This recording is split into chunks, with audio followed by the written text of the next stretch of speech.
Get this filth out of my sight before it contaminates our donors. Serafina Vanderbilt's voice, sharp as shattered crystal, sliced through the opulent air of the Beverly Hills Hotel ballroom. Her diamond-encrusted bracelet, a blinding constellation of ice, raked across Dr. Heiress Thorne's cheek, leaving a burning triptych of crimson lines.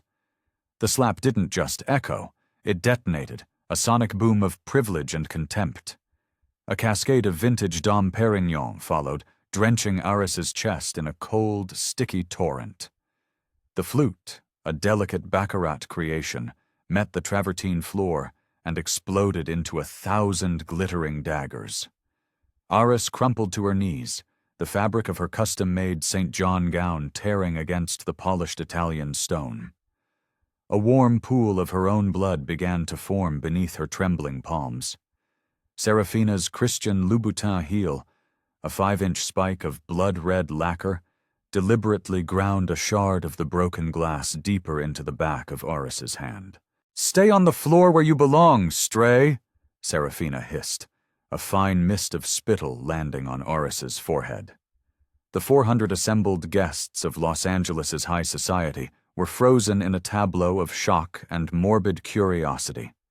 Champagne flutes hovered mid-air, vapid conversations died on glossed lips, and a sea of iPhones remained, for a moment, eerily still.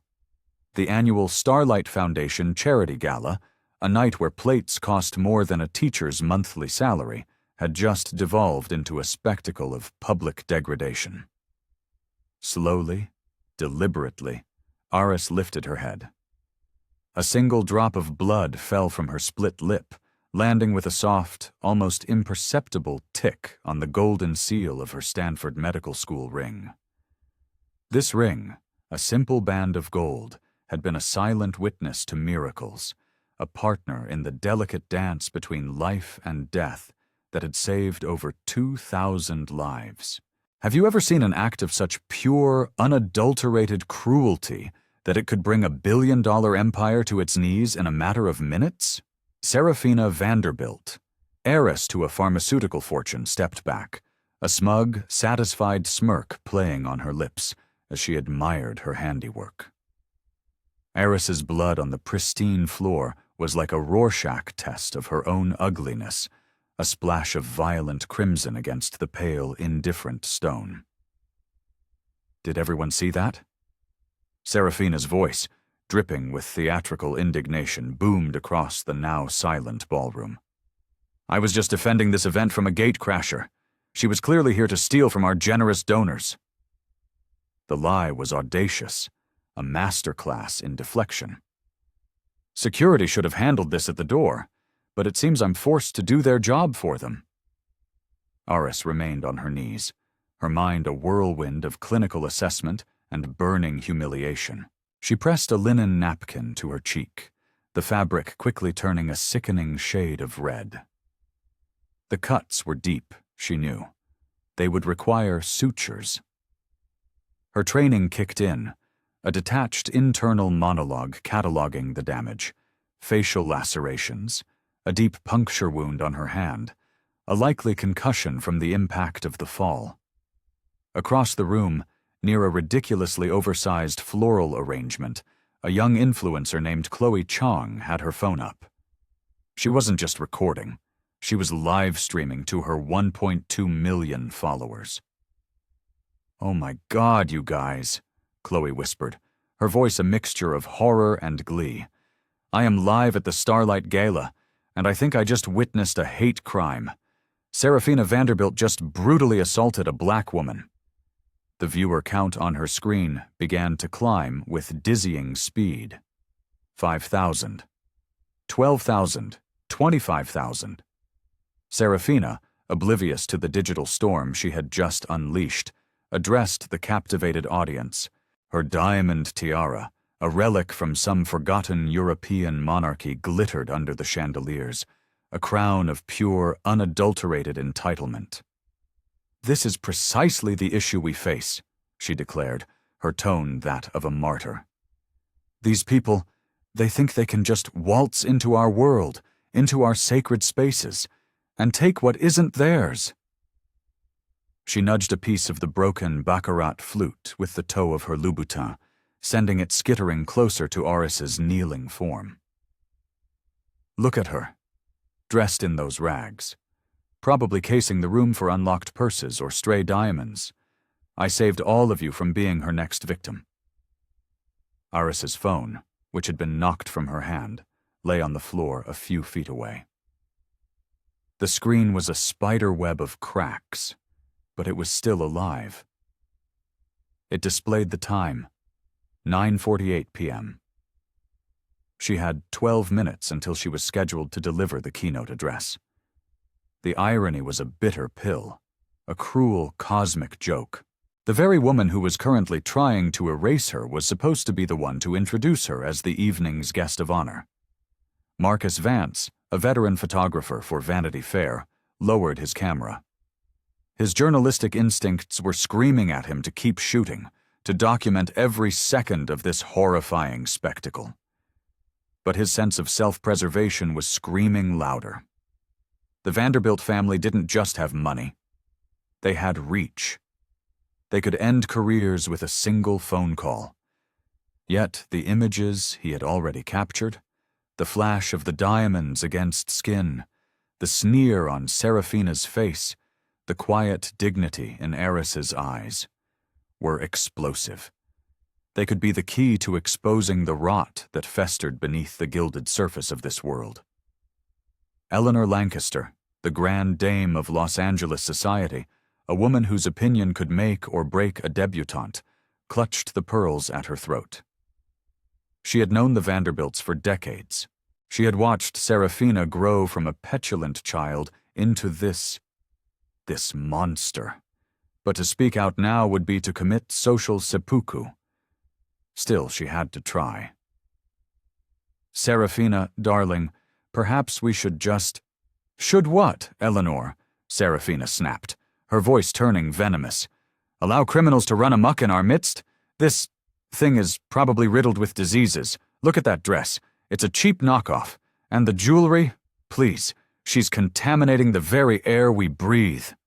The cheap knockoff was a vintage piece from a rising black designer, a quiet statement of support that Serafina, with her label-obsessed gaze, could never comprehend. The fake jewelry was a locket containing a picture of her grandmother, a woman who had worked as a nurse for 50 years. It was the locket she touched for luck before every complex surgery, a surgery that had saved the life of a child.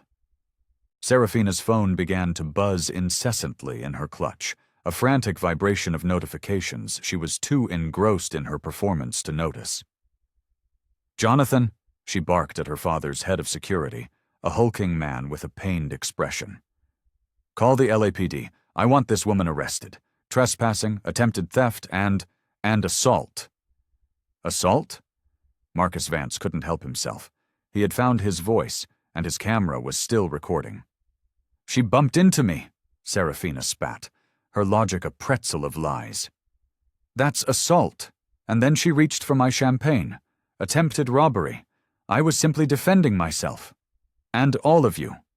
Finally, with a grace that seemed impossible given her injuries, Heiress rose to her feet. The bloody napkin was still pressed to her cheek, a stark crimson flower against her dark skin. "Miss Vanderbilt." Heiress's voice was steady, imbued with the calm precision of a surgeon. "I assure you this is all a terrible misunderstanding." "I know." "Don't you dare speak to me!" Serafina shrieked, her carefully constructed composure cracking. "Security! Why is this thing still here? Get it out!" In a fit of rage, she snatched Heiress's purse, a simple leather satchel, and upended it onto the blood-smeared floor. Its contents scattered like the debris of a shipwreck: a stethoscope, a well-worn copy of a medical journal, a hospital ID badge, and a pile of neatly bundled papers.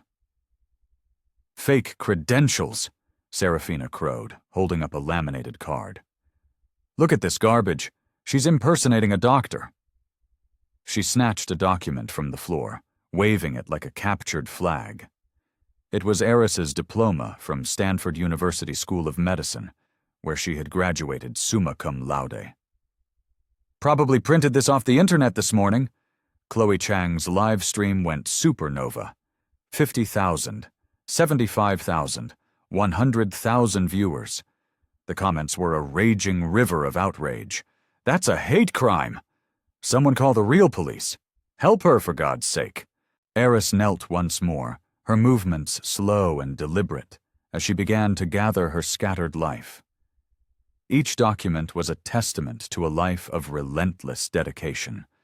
The Stanford diploma, the Johns Hopkins Fellowship Certificate, the Presidential Medal of Freedom for her pioneering work in pediatric neurosurgery. Serafina's Louboutin heel came down with brutal force on Heiress's outstretched hand as she reached for her medical license.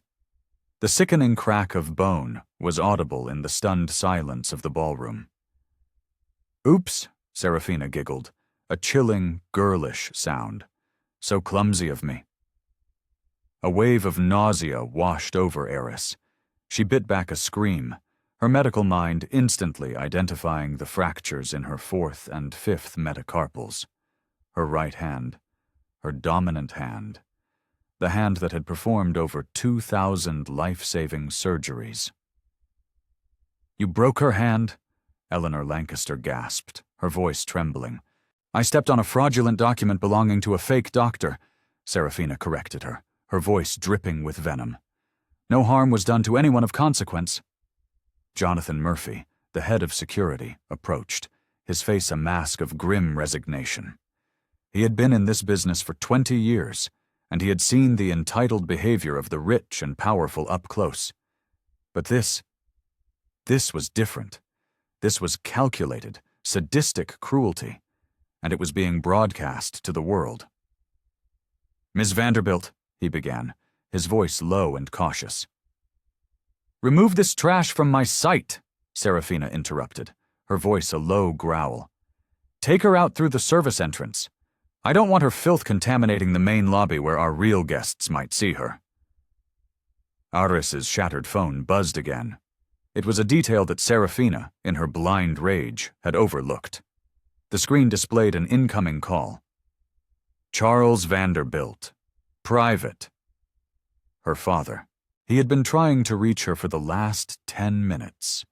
The same Charles Vanderbilt who was at that very moment being rushed from his downtown office, desperate to get to the gala to introduce the woman his daughter was currently torturing as the evening's keynote speaker and the donor of a staggering $75 million gift.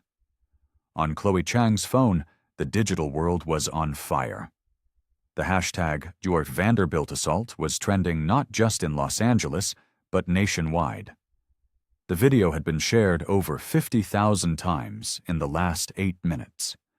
But Serafina Vanderbilt, the heiress to a $3 billion pharmaceutical empire built on the promise of healing and compassion, remained blissfully unaware.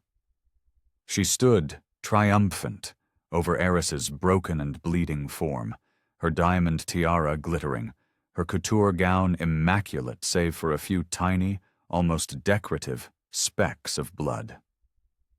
"Clean this up," Serafina commanded the hotel staff, gesturing dismissively at Heiress as if she were a piece of garbage, "and have this entire area sanitized.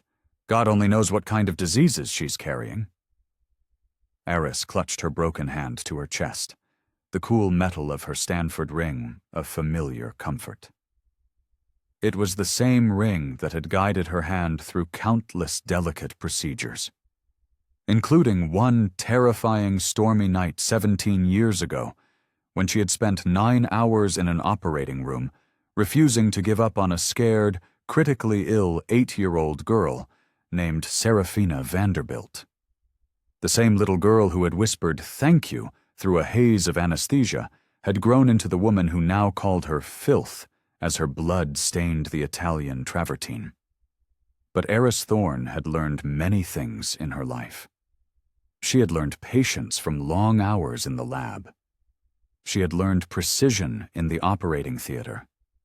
And she had learned about the quiet, unyielding power that comes from saving lives that others have deemed worthless. Her moment was coming. The clock on her shattered phone read 9:55 p.m. Showtime was in 5 minutes.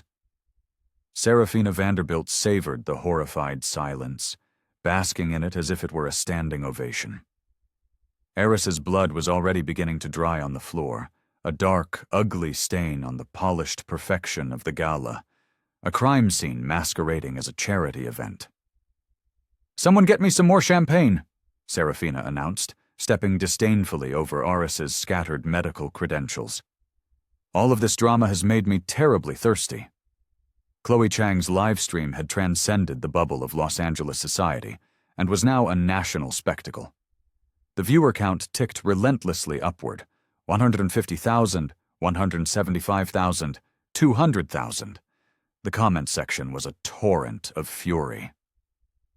"This is Sarah Carter reporting live from what can only be described as a public lynching at the Starlight Foundation Gala," she whispered into her phone.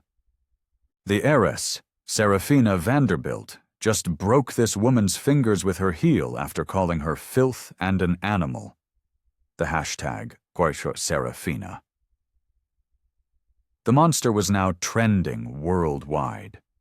But Serafina, drunk on her own power and the sycophantic praise of her inner circle, remained in her gilded bubble.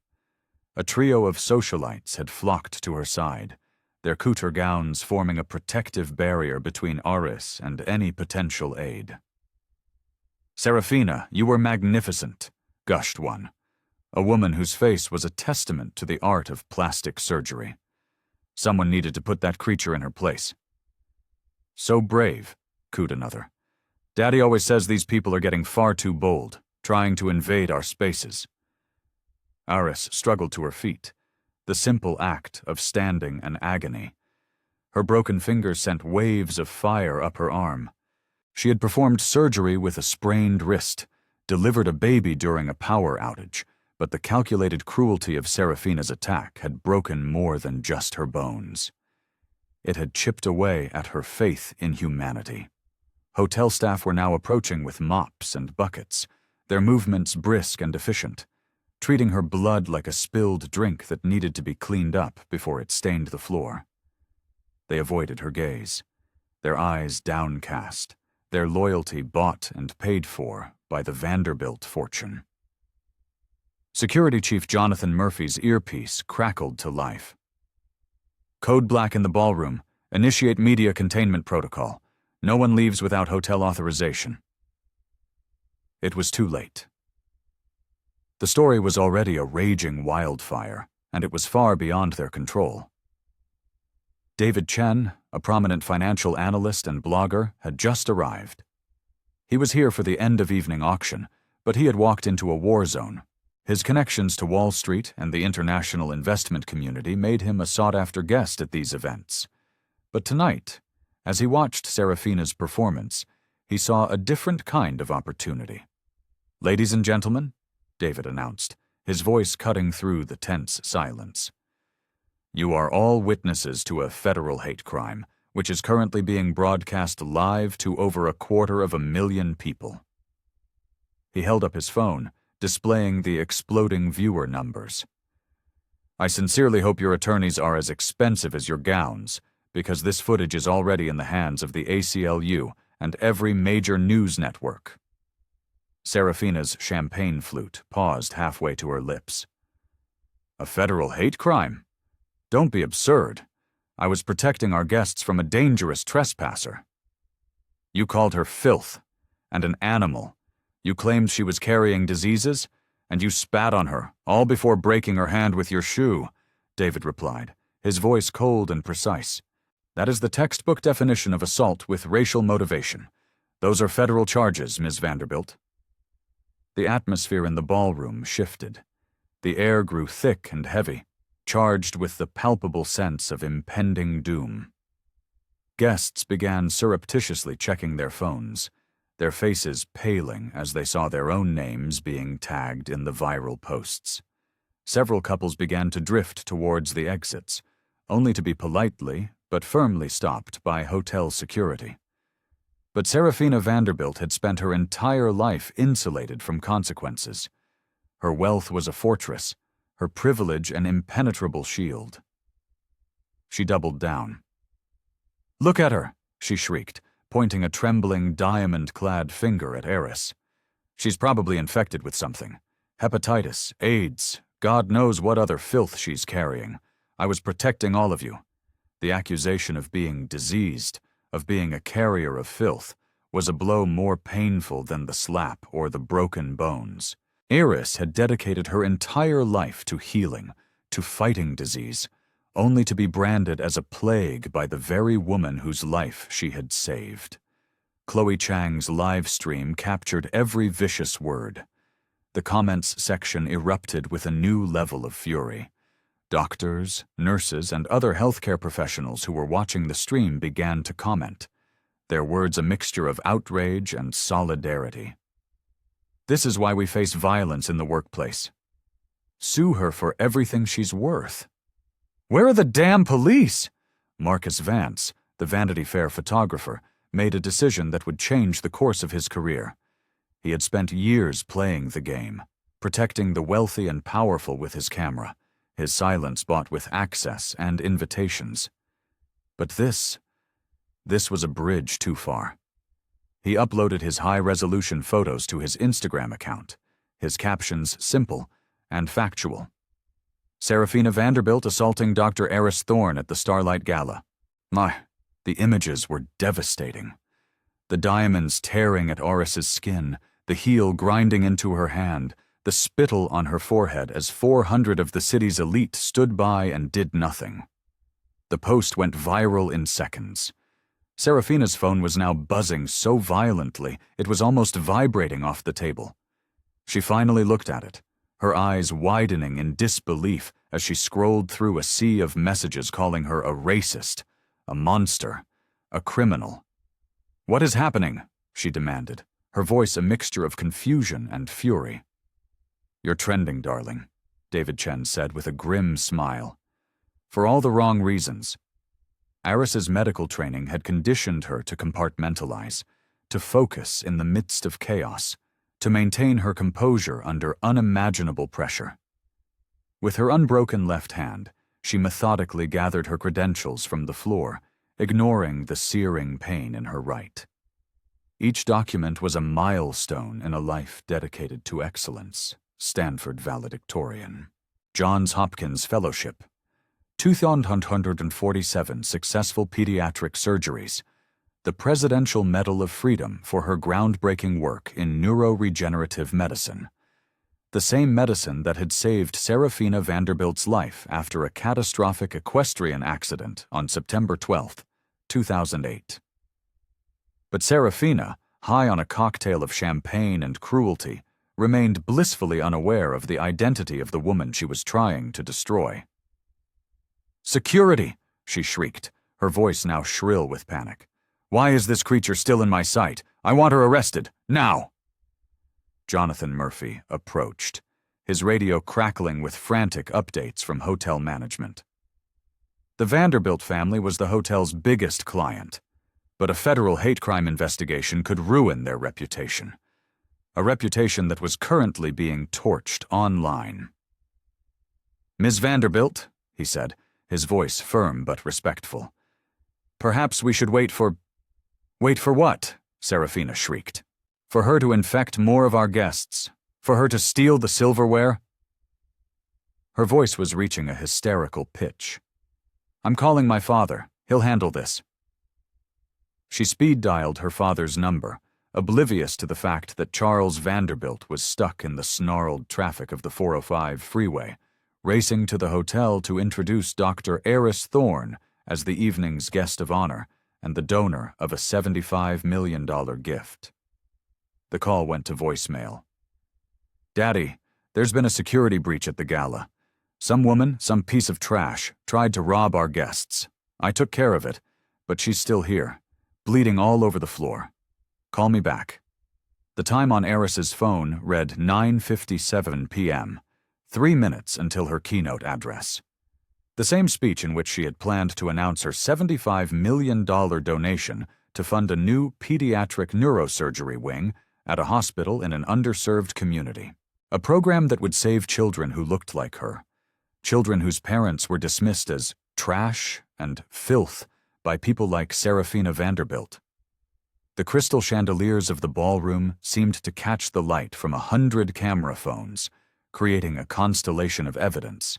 Every angle of Serafina's brutal assault had been captured, uploaded, and shared, reaching an audience of millions.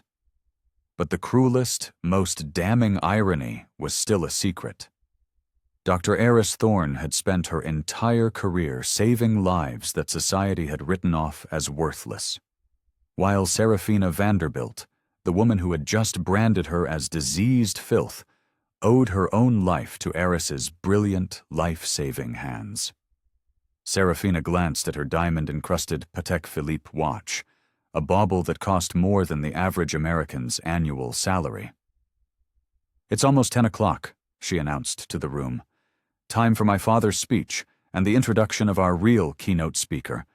She offered the crowd a triumphant, psychopathic smile, the blood still visible under her perfectly manicured nails. "I certainly hope whoever they found to replace this fraud is more appropriate for an audience of this caliber." Slowly, painfully, Heiress stood. She cradled her broken hand, her blood-stained gown a silent testament to Serafina's brutality.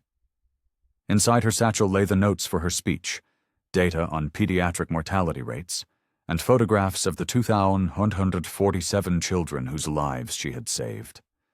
Children who would have never grown up if Serafina Vanderbilt had died on that operating table 17 years ago. 9:59 p.m. 1 minute until the most important speech of Heiress's life. The speech that would reveal to Serafina Vanderbilt and to the world exactly whose life she had just tried to destroy. The ballroom doors burst open with the force of a man trying to outrun a hurricane. Charles Vanderbilt, his silver hair in disarray, his face ashen, stumbled into the room, his tuxedo wrinkled, sweat beading on his brow despite the cool evening air. "Heiress, my dear girl, I am so terribly sorry I'm late. The traffic on the 405 was—" His voice trailed off, dying in his throat as he took in the scene before him. It was not a gala, it was a crime scene, and his daughter was the perpetrator. Dr. Heiress Thorne, the woman he considered a living saint, was standing amidst the wreckage of her own public humiliation, her face bruised and bleeding, her hand bent at an unnatural angle, her blood staining the floor of the ballroom like some macabre piece of modern art. The silence in the room was absolute, a fragile stretched wire on the verge of snapping. The 400 members of Los Angeles' elite held their breath, their champagne flutes frozen, the dawning realization that they were witnessing the immolation of a dynasty in real time. "What in the name of God happened here?" Charles Vanderbilt's voice, a voice that commanded boardrooms and swayed politicians, was now a trembling whisper of disbelief and horror. Serafina spun around, her face lighting up with a deranged, manic joy. "Daddy, perfect timing. I've just saved your gala from a dangerous intruder." She gestured towards Heiress's bleeding form, with the pride of a hunter displaying her kill. This woman crashed our party. She was probably planning on stealing from the auction, or infecting our guests with God knows what. I handled the situation before she could cause any real harm." Her diamond tiara glittered, the light catching the facets and creating a shower of rainbows that seemed obscene against the backdrop of Heiress's suffering. Charles's eyes darted from his daughter's blood-spattered gown to Heiress's shattered phone, from the shards of crystal embedded in her skin to the Stanford diploma lying in a puddle of spilled champagne. His face cycled through a series of emotions, confusion, then horror, then a deep, soul-crushing despair. His breathing grew ragged, and he clutched at his chest, as if the sheer magnitude of his daughter's actions was enough to stop his heart. Serafina. His voice was barely audible, each word laden with the weight of a lifetime of disappointment. "Do you have any idea who this woman is?" "Some piece of trash trying to social climb," Serafina replied, with a casual, dismissive cruelty, inspecting her nails for any trace of Heiress's blood. "Probably works in the kitchen. Look at her cheap dress, her fake ID. I've already called the police. She's going to be arrested for trespassing and assault." She kicked at Heiress's medical bag. "And fraud, too. Impersonating a doctor with those ridiculous fake papers." Charles Vanderbilt felt the foundations of his world crumble. Each word his daughter spoke was a wrecking ball, demolishing the empire he had spent his life building. "This," he said, his words falling like stones into the silent pool of the ballroom, "is Dr. Heiress Thorne." The name hung in the air, an indictment and a death sentence. She is the chief of pediatric neurosurgery at Cedars-Sinai. She is the woman who is donating $75 million to our foundation tonight. She is the keynote speaker you were supposed to be introducing with honor and with gratitude. The crystal chandeliers seemed to dim as the catastrophic reality of Serafina's mistake began to sink in. On Chloe Chang's live stream, the commentary was a breathless, staccato burst of disbelief. "Oh my God, you guys, you are not going to believe this. The woman Serafina Vanderbilt just assaulted is the keynote speaker. She's the big donor."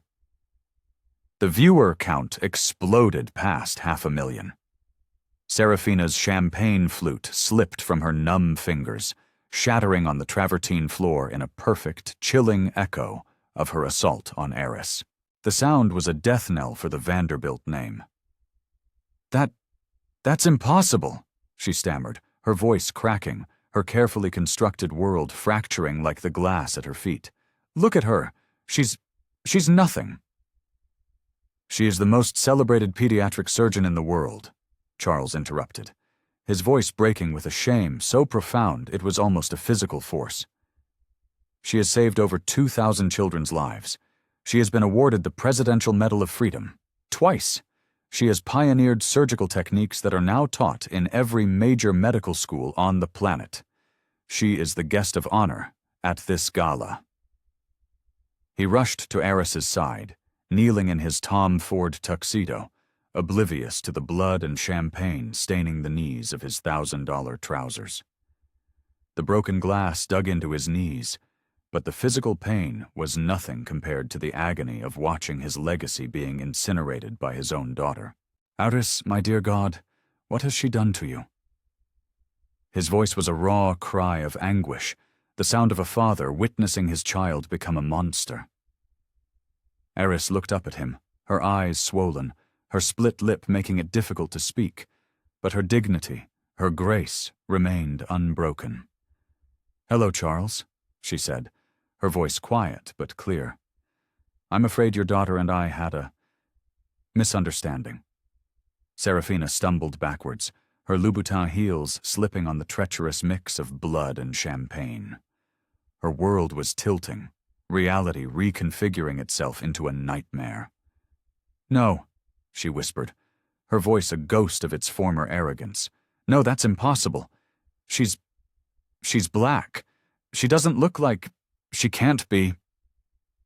The racist assumption, the ugly, unspoken truth behind her actions, hung in the air like a toxic cloud. Serafina Vanderbilt, for all her education and worldly travel, could not conceive of a world where a black woman could be her superior, where brilliance and excellence could exist in a form she had been taught to despise. Charles helped Heiress to her feet, his touch gentle, his movements careful around her broken hand. "Ladies and gentlemen," he announced, his voice ringing with a funereal solemnity, "you are in the presence of greatness. Dr. Heiress Thorne has not only revolutionized her field, she has saved thousands of lives. She developed techniques that were once thought impossible. And tonight, she came here prepared to make one of the largest private donations in the history of our foundation."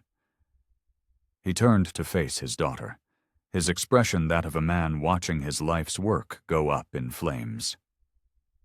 and my daughter just assaulted her on a live stream that has now been viewed by over 500,000 people.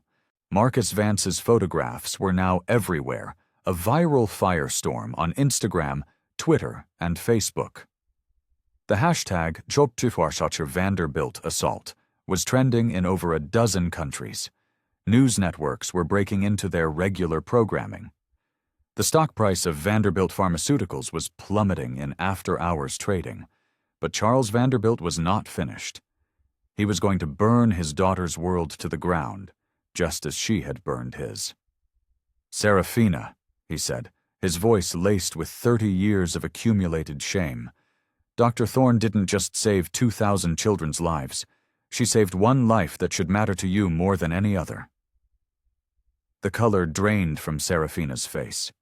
Her expensive makeup was a grotesque mask, unable to hide the dawning horror in her eyes. Even her lipstick seemed to have lost its color. "September 12, 2008, Charles continued, his words a relentless drumbeat of condemnation. "St. John's Hospital, 3:22 a.m. You were 8 years old. You had been thrown from a horse. Your spleen was ruptured. You had massive internal bleeding and a traumatic brain injury. 2 different surgeons, the best in the city, had given you up for dead. They said you were too far gone." Heiress watched as the memory, buried for so long under layers of privilege and entitlement, began to surface in Serafina's eyes, a horrific sunrise illuminating the full, monstrous scope of her betrayal. "But one surgeon," Charles's voice cracked with an emotion he had suppressed for 17 years. "One brilliant, tireless woman refused to give up. She operated for 9 straight hours. She held your life in her hands, Serafina. She breathed you back into existence. Dr. Heiress Thorne is the reason you are alive today. And you just called her diseased filth while she bled on the floor of my gala." Serafina's legs gave out. She collapsed into a nearby chair, her couture gown pooling around her like a shroud, her diamond tiara slipping from her hair, a fallen crown. "No," she whimpered, her voice the broken cry of a child. "No, that's not. That can't be." With her unbroken hand, Heiress reached into her satchel. She pulled out a faded, dog-eared photograph, a picture she had kept in her wallet for 17 years, a talisman of hope, a reminder of why she did what she did. It was a picture of a scared 8-year-old girl with blonde pigtails and tear-streaked cheeks, holding a hand-drawn thank you card. "You drew me a picture of a unicorn," Heiress said softly, her voice carrying across the silent ballroom like a prayer. "And you wrote, 'Thank you for fixing me.' You said you wanted to be a doctor, just like me, so you could help people." The photograph was passed from hand to hand through the stunned crowd, a piece of evidence in the trial of Serafina Vanderbilt. The image was undeniable. A smiling 8-year-old Serafina hugging the very woman she had just tried to destroy. Charles Vanderbilt's empire was in freefall. His phone was a relentless torrent of calls from board members, from investors, from federal regulators who had seen the viral footage. "Heiress," he pleaded, his voice cracking under the weight of his own creation. "Please, tell me what we can do to fix this, to make this right." But Dr. Heiress Thorne had learned the art of strategic patience in the high-stakes world of life-and-death surgery. She stood tall, cradling her broken hand, her blood-stained gown a testament to her ordeal. "Mr. Vanderbilt," she said, her voice now firm and clear, "I believe we need to have a very serious discussion about the terms of my donation." The ballroom held its collective breath. $75 million, and the future of the Starlight Foundation hung in the balance. On Chloe Chang's live stream, the viewer count had surpassed 800,000. They were all witnesses to the negotiation that would decide the fate of one of America's largest charitable foundations. Serafina looked up, a glimmer of desperate hope in her eyes. "Daddy can fix this, can't he? Just write her a check. Make her sign an NDA." "Serafina, be quiet!" Charles commanded, his voice a roar of paternal fury. "You have done more than enough damage for one lifetime."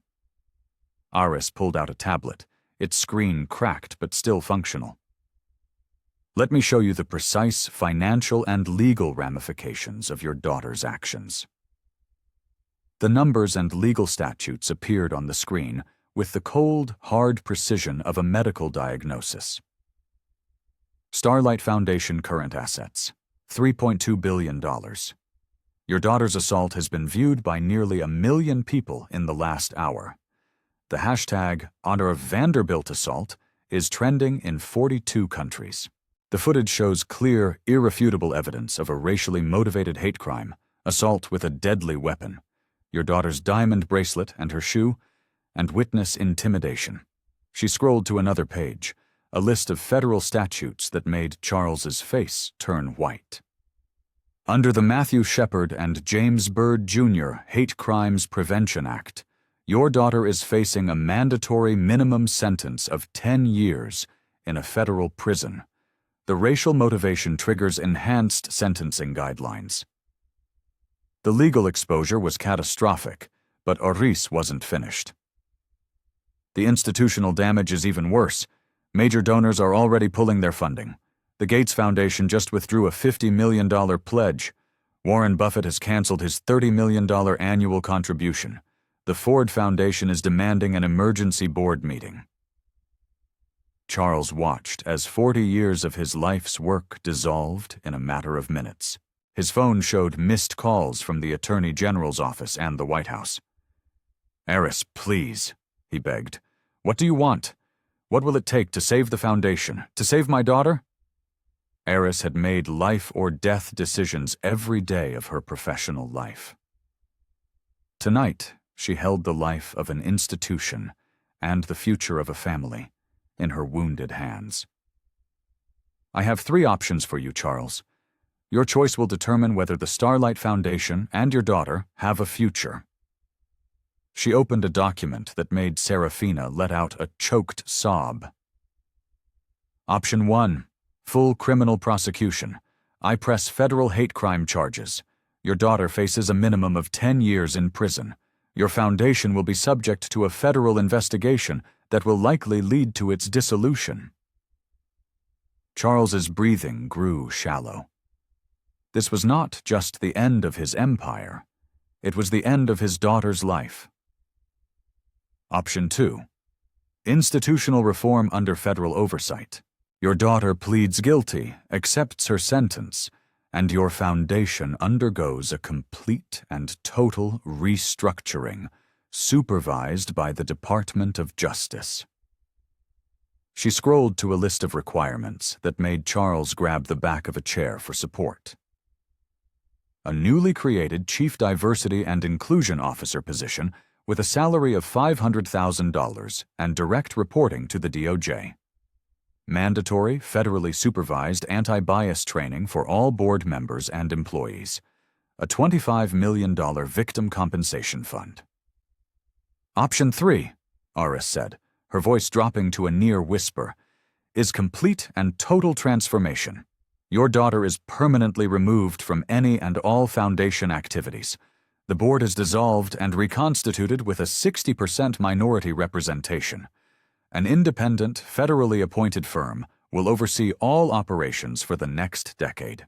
And you will personally fund a new $50 million foundation, administered by me, dedicated to promoting minority women in the fields of science and medicine. "And my $75 million donation?" Charles asked, his voice hoarse. "That," Heiress said, her eyes boring into his, "depends entirely on which option you choose. I came here tonight to fund a new hospital wing for children in underserved communities.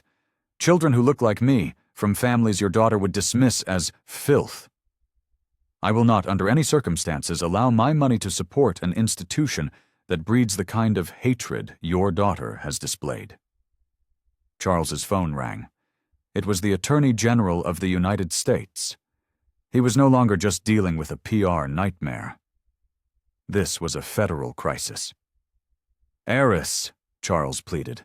"Thousands of children, of families, depend on the work our foundation does. Surely there is a way forward that doesn't involve destroying everything we've built. Why, your daughter called me diseased filth while she broke my hand with her heel, Heiress replied, her voice as sharp and precise as a scalpel. She spat on the woman who saved her life. She committed a federal hate crime on live television while 1 million people watched. Serafina finally found her voice, a broken, desperate whimper. I didn't know it was you.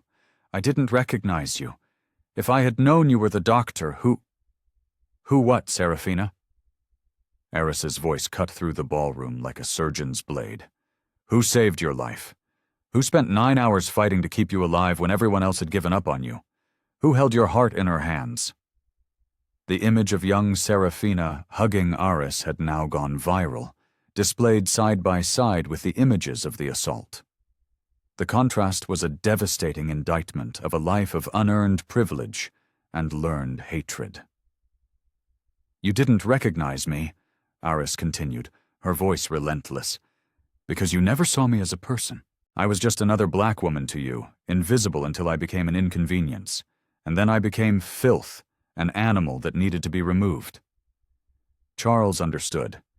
His daughter's racism, a poison that had been allowed to fester in the rarefied air of their privileged world, had created a federal case that was going to destroy everything he held dear. Dr. Heiress Thorne held all the cards. She could choose justice, or she could choose mercy. What do you recommend, Heiress? You've seen the good we do. You know our work. I know the good you claim to do, Heiress corrected him. But your daughter's behavior is not an anomaly. It is a symptom of a deep, systemic rot within your organization. She pulled up a series of internal documents on her tablet, documents that made Charles's blood run cold. Hiring records that showed a clear pattern of racial bias, grant applications that overwhelmingly favored wealthy white communities, board meeting minutes from exclusive all-white country clubs. The evidence was irrefutable. Serafina's assault was not the act of a single, rogue individual. It was the inevitable product of an institutionally racist culture. Your daughter did not learn this hatred in a vacuum, Charles. She learned it by observing the true values of your foundation, the values that lie beneath the glossy veneer of your public relations. Serafina's sobs echoed through the ballroom as she realized the true extent of the damage she had caused. Her cruelty had not only destroyed her own life, it had exposed her father's empire as a corrupt, hypocritical sham. So, here is my final offer, Heiress announced, her voice ringing with the authority of a woman who had saved thousands of lives and was now in the position to save or destroy an institution. You have 10 minutes to decide. Option 3, complete and total transformation with my $75 million donation and a new federally mandated path forward. Or Option 1, criminal prosecution and the complete and total destruction of everything you have ever built. Charles Vanderbilt looked at his daughter, the child whose life Heiress had saved, the monster she had become, and he understood. Justice, in its own time and in its own way, had finally come for the Vanderbilt family. The woman they had tried to erase now held their entire future in her wounded hands. Hands that had once, so long ago, held his daughter's fragile, beating heart. Dr. Heiress Thorne had learned patience in medical school, precision in surgery, and power through years of saving lives that others had written off as worthless. Now, she would decide if the Starlight Foundation and the soul of Serafina Vanderbilt were worth saving. The clock was ticking. Charles Vanderbilt's hand trembled as he reached for the pen. It was the same Mont Blanc he had used to sign billion-dollar deals and seven-figure donations. Tonight, he would use it to sign the unconditional surrender of his empire. I accept your terms, Heiress. Option 3, complete and total transformation. His signature was not just a legal act. It was an act of contrition, binding the Starlight Foundation to the most sweeping, comprehensive anti-discrimination settlement in the history of American philanthropy. Serafina watched as her father signed away the world she had so casually destroyed. "Serafina Vanderbilt," Heiress announced, her voice resonating with a surgical precision, "you are hereby removed from all foundation positions, effective immediately. Your trust fund will be frozen, pending the completion of your court-ordered community service and federally mandated anti-bias training." Serafina's sobs were the funeral dirge for her former life. The heiress who had once dripped in diamonds and casually dismissed a human being as filth was now facing complete social and financial obliteration. But Heiress's next move sent a new shockwave through the stunned ballroom. She withdrew a set of official documents from her satchel, documents that would not just reform the Starlight Foundation, but reshape the entire landscape of American charity. "The Department of Justice will announce the Starlight Foundation federal partnership tomorrow morning," she stated, her voice carrying to Chloe Chang's now 1.2 million live viewers. "This case will become the new model for institutional racism reform for all major charitable foundations in the United States." Charles understood the magnitude of what was happening. His daughter's monstrous act had inadvertently become the catalyst for a revolution.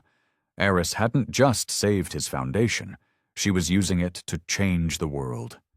"Your new Chief Diversity and Inclusion Officer will be Dr. Imani Davis," Heiress continued, "former lead counsel for the NAACP Legal Defense Fund and a federal prosecutor." She displayed Dr. Davis's formidable credentials on her tablet. "Her salary will be $500,000, and she will have direct reporting authority to the Attorney General's office." The woman now tasked with overseeing the Vanderbilt legacy had built her career dismantling the very systems of privilege that had created it. "And Serafina's community service," Heiress announced, the irony a palpable force in the room, "will be served in the pediatric ward of the Martin Luther King Jr. Community Hospital in Watts. 500 hours, working directly with the children whose lives I have saved, learning the value of the human beings she once dismissed as worthless." The ballroom watched as Serafina Vanderbilt, the monster of Beverly Hills, psychologically collapsed. She would spend the next year of her life not in ball gowns, but in hospital scrubs, cleaning up after sick children, witnessing firsthand the life-saving work of the woman she had tried to destroy. Heiress's phone displayed the real-time results of her victory. The Vanderbilt Pharmaceuticals stock had stabilized following the announcement of the reforms, but the power structure had been permanently altered. The old guard was out, and a new era of federal oversight and accountability was in. "The Victim Compensation Fund will go live on Monday," Heiress continued.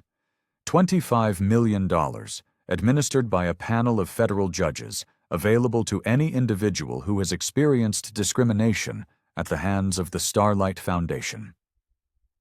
She scrolled through a series of damning internal emails exposing a long and sordid history of racist hiring practices and biased grant allocations. Those patterns of discrimination end tonight. Chloe Chang's live stream had become the most watched event in the history of social media, a real-time documentary of the dismantling of an empire and the birth of a movement. "Your board of directors will be dissolved and reconstituted within 90 days, Heiress announced. 60% minority representation will be mandatory. Charles Vanderbilt nodded, his face a mask of grim acceptance. Heiress was not just reforming his foundation, she was rebuilding it from the ground up, replacing the rotten, racist infrastructure with a framework of federal accountability.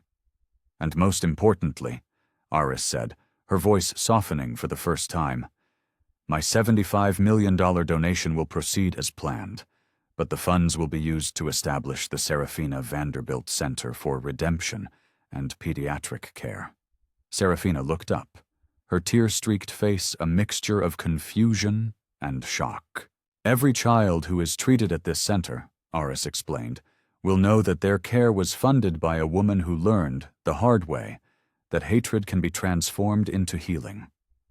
Your act of violence, Serafina, will become the foundation for saving the very lives you once deemed worthless. The irony was perfect, it was brutal, and it was redemptive. Serafina's racist assault would now fund the health care for the communities she had so viciously denigrated, a living, breathing monument to the consequences of her actions. Heiress walked over to Serafina's chair. She knelt, meeting her gaze, ignoring the pain in her broken hand.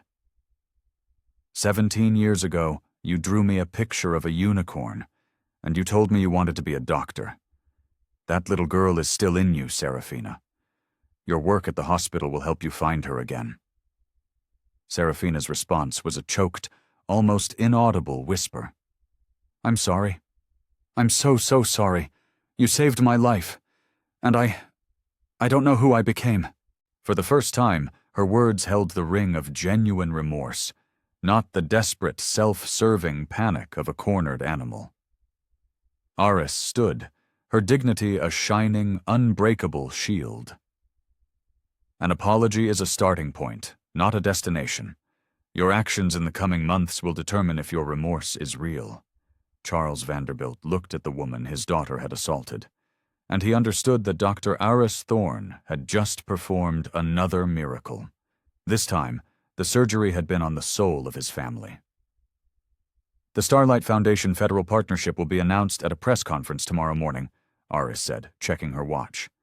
Every major media outlet will be there. This will be the lead story on every news channel in the country. She gathered her scattered credentials, each one a testament to a lifetime of excellence that Serafina had tried to negate with a single racist slur. Your foundation will now operate under federal oversight for a minimum of 10 years. Every hire, every grant, every board decision will require the approval of the Department of Justice. The transformation was complete. Charles Vanderbilt's empire had been reborn, not as a monument to his own ego, but as a testament to the transformative power of justice. One final thing, Heiress announced, her voice resonating with the quiet authority of a woman who had just reshaped the world of American philanthropy. Serafina's first day of community service is tomorrow, 6 a.m. sharp. She will spend the next 12 months learning the value of the lives she once dismissed as filth. Serafina nodded through her tears, understanding that her own monstrous act had created the very system that would now either redeem her or destroy her. The livestream had documented it all. The assault, the confrontation, the negotiation, the transformation. The Starlight Foundation case would be taught in law schools and business schools for generations to come, a case study in the catastrophic consequences of unchecked privilege and institutional racism. Dr. Heiress Thorne had walked into the Beverly Hills Hotel as a guest of honor. She was leaving as the architect of a revolution. Her hand was broken, her face was bruised, but she had transformed a brutal personal assault into a systemic, institutional victory. The woman Serafina Vanderbilt had called diseased filth had not only saved the Starlight Foundation, but had created a blueprint for dismantling the racist power structures that had plagued American philanthropy for centuries. Justice, as it turned out, was a surgery best performed with a steady hand, strategic patience, and the unwavering power of a woman who had spent a lifetime saving lives that others had deemed worthless. Serafina's assault had backfired in the most spectacular way imaginable, creating the very system that would prevent future Serafina Vanderbilts from ever wielding their power in such a cruel and destructive way again. The transformation was complete, and Dr. Heiress Thorne had just performed her most miraculous surgery yet. 3 years later, Dr. Heiress Thorne stood on the stage of that same Beverly Hills hotel ballroom, but the world had changed. The Starlight Foundation Federal Partnership had become the gold standard, implemented in over 500 major charitable organizations, creating the most sweeping anti-discrimination framework in the history of American philanthropy. In the front row, a young woman in a crisp white lab coat watched her with tears in her eyes.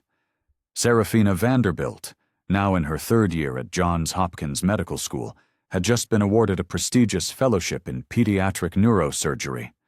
She would be training under Dr. Thorne. Her community service had not just redeemed her. It had ignited a passion, a purpose, a desire to heal the world she had once tried to harm. Dr. Thorne didn't just save my life once, Serafina would later tell a reporter. She saved it twice. The Serafina Vanderbilt Center for Redemption and Pediatric Care had become a beacon of hope, providing world-class medical care to thousands of children from underserved communities. The Starlight Foundation, under its new, diverse leadership, had become a model of inclusive, equitable philanthropy. Discrimination complaints across the nonprofit sector had plummeted by 70%. Hiring of minority executives had increased by 400%. Heiress's personal journey had been equally transformative. She had been appointed as the Surgeon General of the United States, the youngest in the nation's history. Her memoir, Scalpel and Soul, had become a #1 bestseller, its message of resilience, forgiveness, and the transformative power of justice inspiring millions. Now it's your turn. Have you ever witnessed an act of injustice that was transformed into a force for positive change? Share your story in the comments below. Your experience could be the spark that ignites the next revolution. Tag a healthcare professional in your life who deserves to be celebrated for their compassion and their dedication. Subscribe to our channel for more stories of courage, resilience, and the quiet power of the human spirit to overcome even the darkest of hatreds. Your voice matters. Your story has power. Together, let's build a world where our shared humanity is the only label that matters.